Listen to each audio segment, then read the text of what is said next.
Hello, I am AP from Warp Zone Prints. My website sells cookie cutters amongst other things, and since using cookie cutters usually involves making cookies, I figured I would make a tutorial on how to make cookies. So I am going to go through the steps, and hopefully you'll be able to follow it easy enough because it's not really very hard. Let's get started. First, let's cover the ingredients. Flour and sugar and 2 sticks of butter, which is 1 cup of butter. You need 1 egg. You need some vanilla, ground cinnamon, baking powder, not to be confused with baking soda. This one requires just powder, and the Greek yogurt. The original recipe that I found called for Greek yogurt that has fat. They said avoid the non-fat version. I found that it's really hard to find that. This is actually the only brand I have found that comes with fat, and most stores that I go to, I cannot find any Greek yogurt at all that has fat. I have tried both. I love this brand when it comes to using the regular I have fat yogurt. But if you can't find it and you can't find any alternatives, baking these cookies with a non-fat yogurt works just fine. I've tried them both, they're both great. As an optional thing, I've got some food gel. It's basically food coloring, but it's a little thicker consistency, and I'm pretty sure regular food coloring would work too. Now for these, sometimes I find that it's fun to actually dye the dough. Instead of icing it, you can just have a green cookie, or the cookie's green, or the cookie's blue. You can make yourself blue TARDIS cookies with the dough being blue, and you don't have to ice it at all because the indents do the designs. And that's why I made these cookie cutters in the first place, because I suck at icing. Yes. Other than that, you need a big bowl for all the mixing. Big bowl, not small bowl, because when it comes to adding the flour, if you've got a tiny bowl, the flour is just gonna go everywhere. It just go poof, and it's gonna everywhere. I also like to have a small bowl. 2 reasons. One, you can sift the flour into it, but also I like to keep it at the side when I'm actually using the cookie cutters. I leave a decent sized pile of flour in the bottom, and I dip the cookie cutters into it with every cut. There are a lot of people that find these cookie cutters a little difficult to use because of all this inside detail. It's not like the simple outline only metal cutters where you can just pop it in and pull it out and you're good to go. These ones, the dough will get stuck inside it if you don't take the proper precautions. And those precautions are flour. Dipping them into flour makes a world of difference.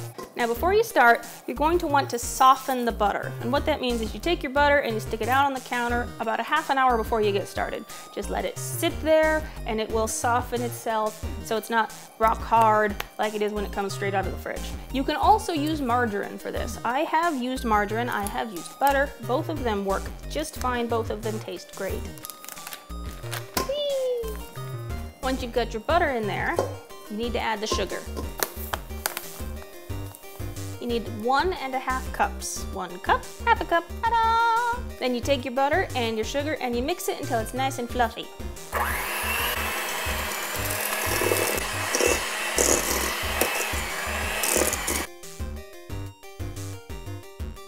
Nice, smooth consistency. The next item you add is the egg. Alright.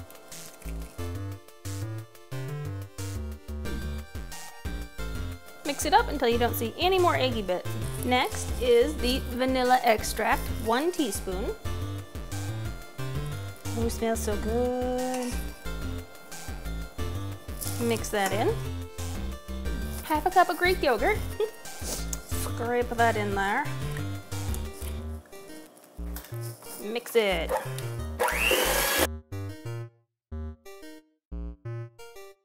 And then the ground cinnamon. For that, I actually just tend to sprinkle it on. I don't usually measure it. Just a light dusting over all of it. Now we'll get the salt, which is half a teaspoon. And the baking powder, also half a teaspoon.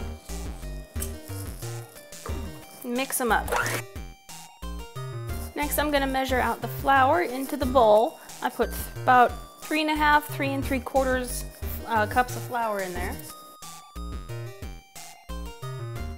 So you add it probably about 2/3 of it from the get-go and mix it. And after that, I do it in smaller increments as I go.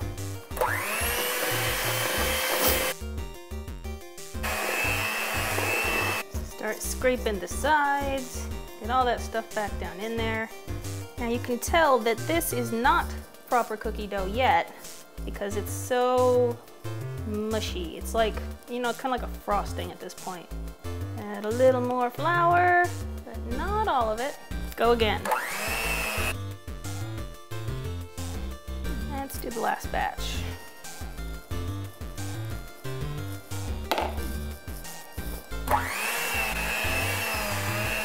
Okay, and then you scrape the bottom again, get it all up into a ball. See, now this right here is exactly what we want for the dough. It's not sticking to the spatula at all anymore. It wants to stay in one piece. Stick that in there and it stays put. Doesn't want to fall at all. This is exactly the right consistency for the cookie dough. Set out a bit of saran wrap, and I just take the spatula and kind of cut the dough in half a bit, pull out a clump of it, and stick it on some saran wrap. Wrap it up, stick it in the fridge.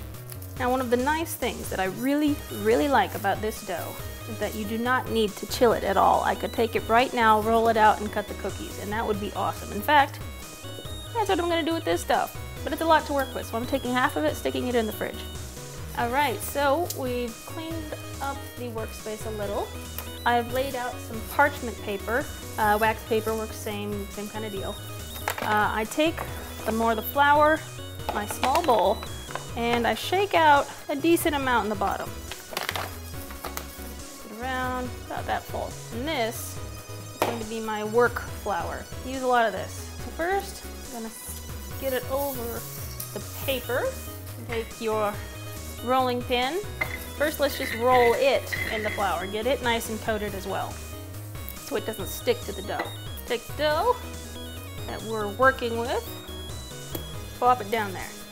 Rolling pin and roll it smooth.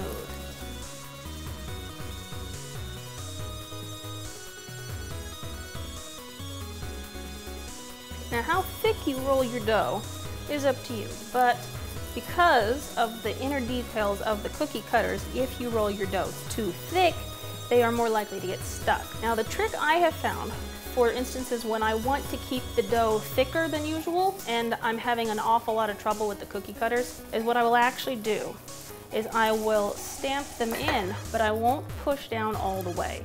So I know there's like a millimeter of dough at the bottom that hasn't been severed. And then I can pull the cutter up, and because all of the dough around it is still holding on to the dough that was in the cookie cutter, it stays down. Then you have to go around the edge with a toothpick and cut off the rest. A little more tedious, but at least it works.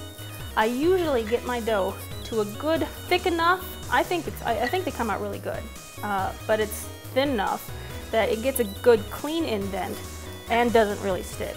All right, let's make some Doctor Who cookies. I'm gonna start with the TARDIS. I am going with the traditional one-piece TARDIS cookie cutter.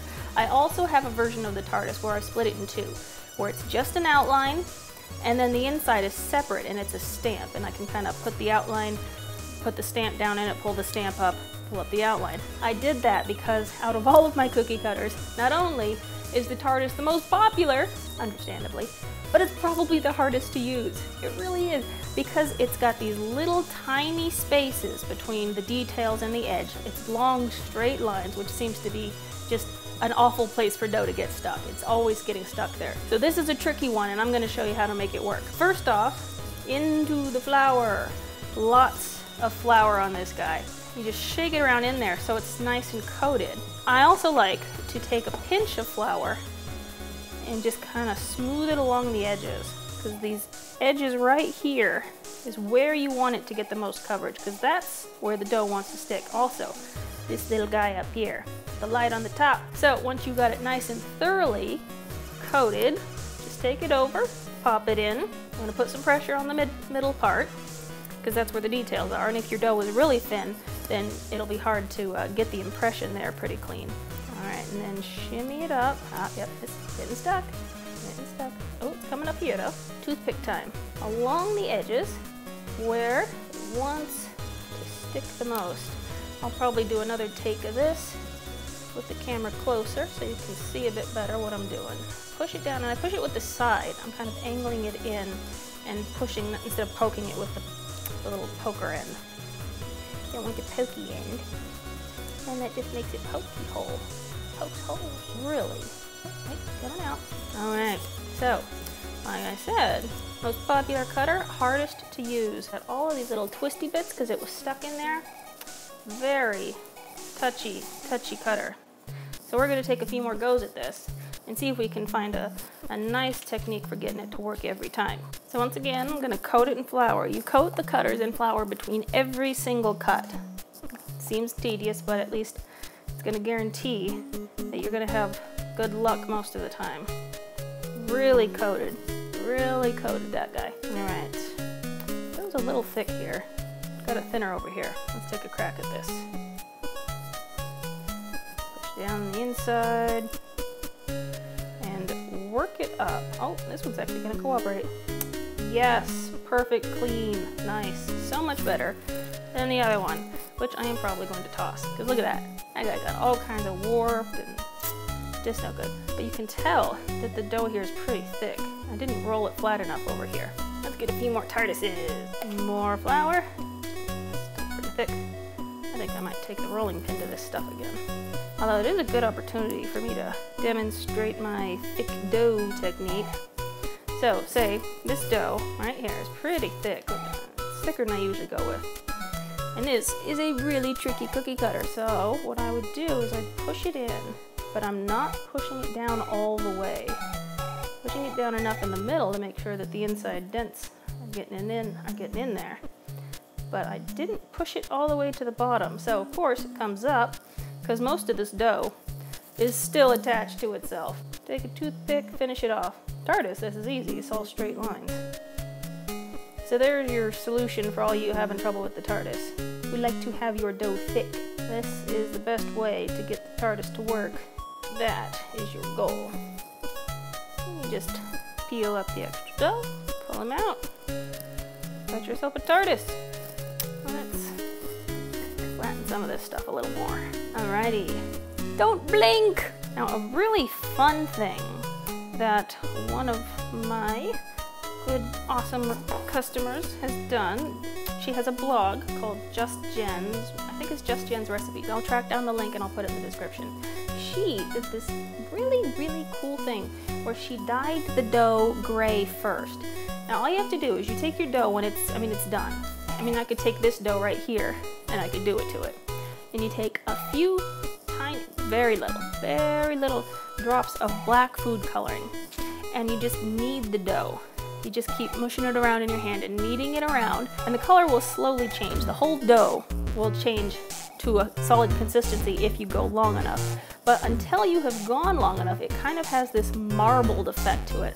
I'm going to do another tutorial where I show that exactly. Coloring the dough and getting the marbled and all that neat stuff. So if you're going for stone, a little bit of black, work it for a little while and you'll get this marbled grayish dough. And she did that with the angels. So she had these stone-looking cookies. It was very cool. The angels don't usually give me much trouble because they've got some really big open spots though. Push it in and pull it up. Angels! Going for a Dalek. Push it down and work it up. Kind of shimmy it up. There we go. Let's get some Cybermen. Work it up.